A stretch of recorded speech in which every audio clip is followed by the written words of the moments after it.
भारत के इतिहास में अगर सबसे पहले श्रमिकों को हक देने का किसी ने कार्य किया है तो बाबा साहब डॉक्टर भीमराव अंबेडकर ने किया है। इसके पहले श्रमिकों पर अंतहीन अत्याचार होता था। 12 घंटे, 15 घंटे, 18 घंटे तक उनसे काम लिया जाता था। मगर बाबा साहब ने संविधान में एक प्रावधान किया कि उनके लिए नियम बनाए और उनके हक के लिए बाबा साहब ने संविधान के जरिए जो कार्य किया जिससे पूरे देश में ही नहीं बल्कि पूरे विश्व बाबा साहब के सामने नतमस्तक है। डॉक्टर बाबा साहब अंबेडकर के इस पहलू को हमारे भारतीय इतिहासकार और मजदूरों के समर्थक लोग न जाने क्यों दरकिनार करते आए हैं, जबकि मजदूर वर्ग के लिए की गई उनकी कई पहलकदमियां भारत के मजदूर आंदोलन के लिए बेमिसाल हैं। विदेश से अपनी पढ़ाई करके आने के बाद उन्होंने अपने काम की शुरुआत मजदूरों के लिए काम करने से की। अंबेडकर ने 1936 में इंडिपेंडेंट लेबर पार्टी की स्थापना की। इस पार्टी का उद्घोषणा पत्र मजदूरों, किसानों, अनुसूचित जातियों और निम्न मध्य वर्ग के अधिकारों की हिमायत करने वाला घोषणा पत्र था। डॉक्टर अंबेडकर का मानना था कि भारत में मजदूर वर्ग में अनुसूचित जाति एक बड़ी तादाद में शामिल हैं। इस वजह से मजदूरों के बीच भेदभाव की खाई मौजूद है।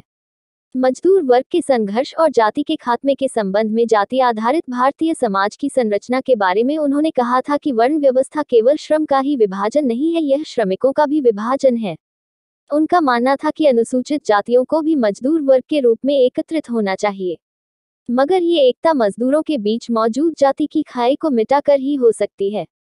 जाति और वर्ग के सामंजस्य के संबंध में बाबा साहब की यह सोच बेहद क्रांतिकारी है, क्योंकि यह भारतीय समाज की सामाजिक संरचना की सही और वास्तविक समझ की ओर ले जाने वाली कोशिश है। डॉक्टर अंबेडकर का मानना था कि भारत में मजदूरों के दो बड़े दुश्मन हैं, पहला ब्राह्मणवाद और दूसरा पूंजीवाद। ब्राह्मणवाद से उनका तात्पर्य स्वतंत्रता, समता और भाईचारे की भावना को नकारने वाली विचारधारा से है। बाबा साहब ट्रेड यूनियन के घनघोर समर्थक थे। उनकी राय में भारत में ट्रेड यूनियन की सबसे ज्यादा जरूरत है, मगर वे मानते थे कि भारत का ट्रेड यूनियन अपना मुख्य उद्देश्य खो चुका है।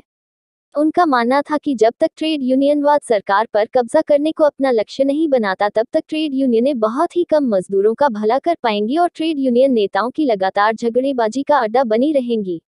डॉक्टर अंबेडकर पहले व्यक्ति थे जिन्होंने मजदूरों के हड़ताल करने के अधिकार को स्वतंत्रता का अधिकार माना और कहा कि मजदूरों को हड़ताल का अधिकार न देने का अर्थ है मजदूरों से उनकी इच्छा के विरुद्ध काम लेना और उन्हें गुलाम बना देना। 1938 में जब बंबई प्रांत की सरकार मजदूरों के हड़ताल के अधिकार के विरुद्ध ट्रेड डिस्प्यूट बिल पास करना चाह रही थी, तब बाबा साहेब ने खुलकर इसका विरोध किया। 1942 में तत्कालीन वायसराय ने अंबेडकर को अपनी कार्यकारिणी के लिए नियुक्त किया और उन्हें श्रम विभाग का कार्य सौंपा गया। बाबा साहब डॉक्टर अंबेडकर ने 1946 में श्रम सदस्य की हैसियत से केंद्रीय असेंबली में न्यूनतम मजदूरी निर्धारण संबंधी एक बिल पेश किया, जो 1948 में जाकर न्यूनतम मजदूरी कानून बना। उन्होंने ट्रेड डिस्प्यूट एक्ट में संशोधन करके सभी यूनियनों को मान्यता देने की आवश्यकता पर जोर दिया। 1946 में उन्होंने लेबर ब्यूरो की स्थापना भी की। बहुत ही कम लोग इस बात को जानते हैं कि अंबेडकर भारत में सफाई कामगारों के संगठित आंदोलन के जनक थे। उन्होंने बंबई और दिल्ली में सफाई कर्मचारियों के कई संगठन स्थापित किए। बंबई म्यूनिसिपल कामगार यूनियन की स्थापना बाबा साहब ने ही की थी। डॉक्टर अंबेडकर नए भारत के निर्माण में मजदूरों की महती भूमिका को स्वीकार करते थे। उनका मानना था कि भारत को स्वराज्य मिल जाना ही काफी नहीं है, बल्कि यह स्वराज्य शोषितों, मजदूरों और पिछड़ों को मिलना चाहिए। इसके लिए मजदूरों को अपनी भूमिका निभानी होगी।